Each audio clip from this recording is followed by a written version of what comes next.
Okay, it turns out experiments say that this is not correct, beta is not half, okay, beta is less than half. So, so basically experiments are finding that it is not working, and of course, lot of people worked on it. You see some names in my future slides.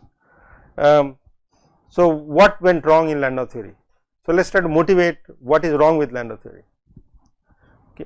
One thing is assuming that phi is constant. So, our fluctuations are 0. So, you can think that how the mob behavior comes when people start talking to some garba ho raha hai, you know. So, then slowly things build up tempo and the fluctuations of. So, there are packets of people who are trying to form groups and form opinion, right, and so that's what happens during transition. So, it is constant phi is incorrect assumption. It is not that suddenly everything was 0 then suddenly everything became up. There are fluctuations which cause this non-zero to 0 transition or 0 to non-zero transition, and so this is not valid, and large fluctuations spanning large scales. So, this is the critical point which needs to be taken into account, and then only you will get the correct theory, and this was done by many people, and the leading names are Kadanoff, Widom, Wilson, Fisher, Migdal. Wilson won the Nobel Prize for this. Okay. So, let us try to see an approximate argument. Okay. Approximate argument, because I will some of the arguments when I do the full theory, then you see that it is only approximate, but it is easy to see what went wrong in Landau theory without doing big calculation. So, this is my Green's function, right, without phi 4 term, G naught you may call it, m squared is r, right, we derived this. That is, I said Green's function is the most important thing for field theory. A G naught k, then we can compute G naught of r. Okay. I am not including any perturbation right now or phi 4 term. So, how do I get the G of r? I integrate this, and so I put this 1 over k squared plus m squared d of k. This d, capital D, is the dimension of the space.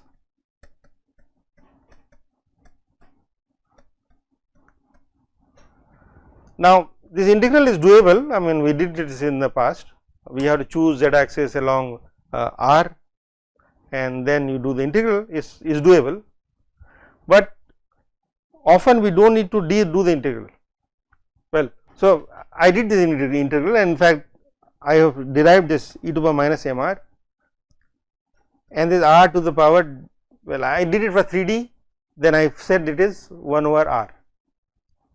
Remember, this was done in the class. For k square plus m square, if there is a minus sign, then it is a oscillating, okay, it is e to the power I k r or e to the power I m r.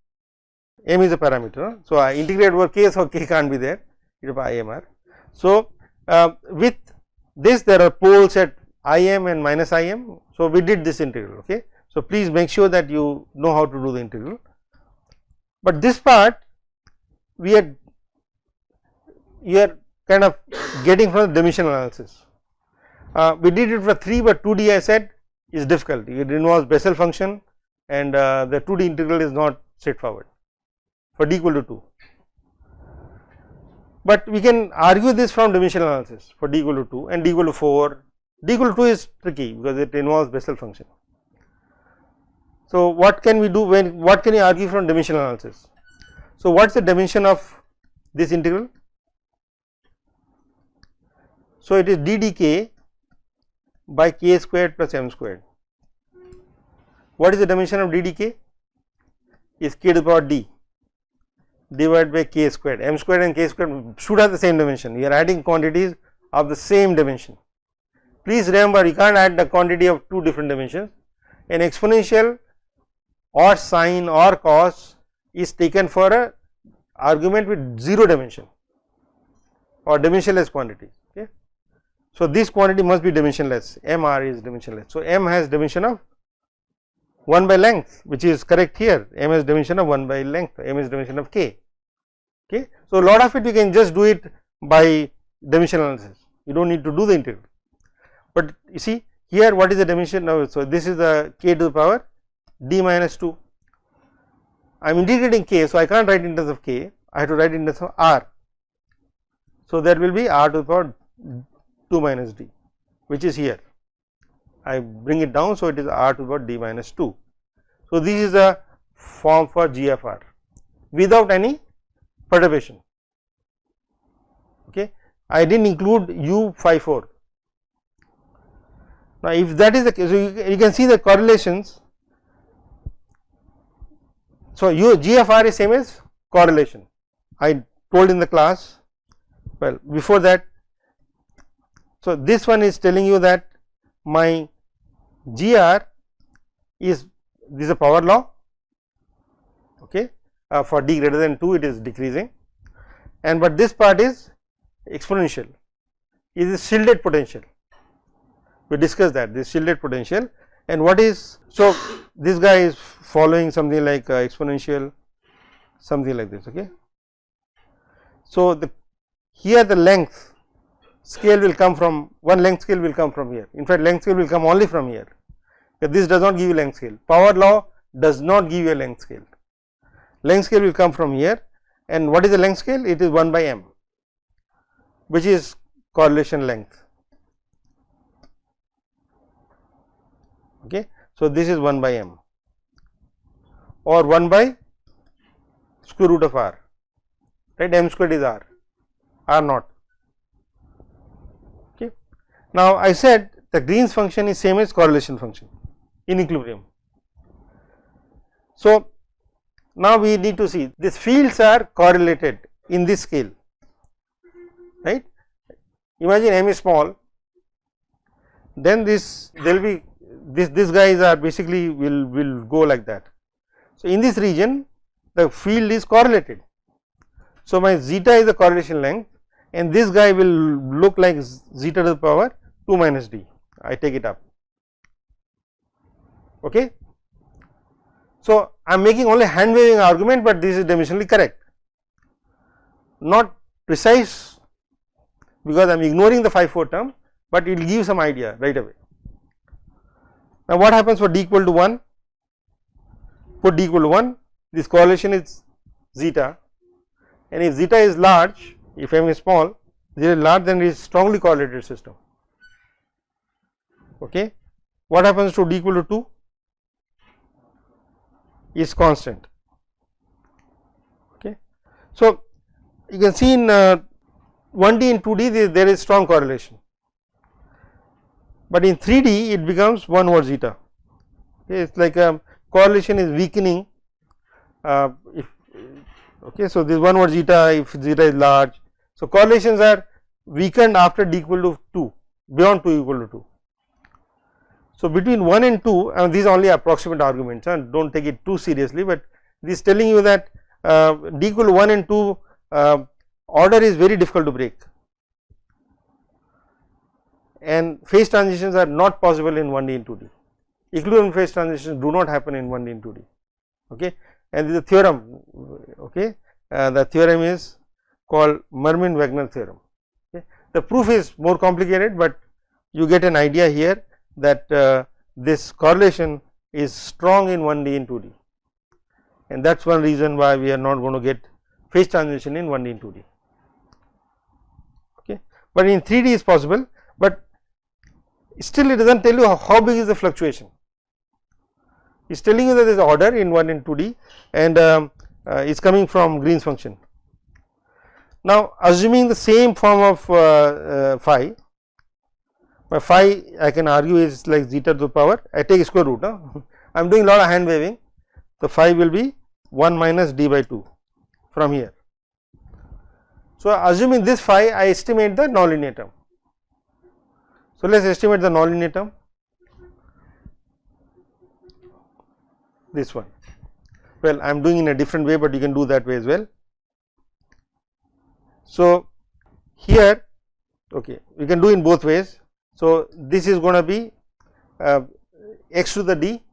So, let me just follow the same way, zeta to the power d, no, d to x, and u naught, let us assume u naught to be constant, which is not the case. Both u naught and r naught will change with temperature. Okay, I am telling you beforehand, but we will assume right now that it is not changing. And phi 4, what did I say? Phi was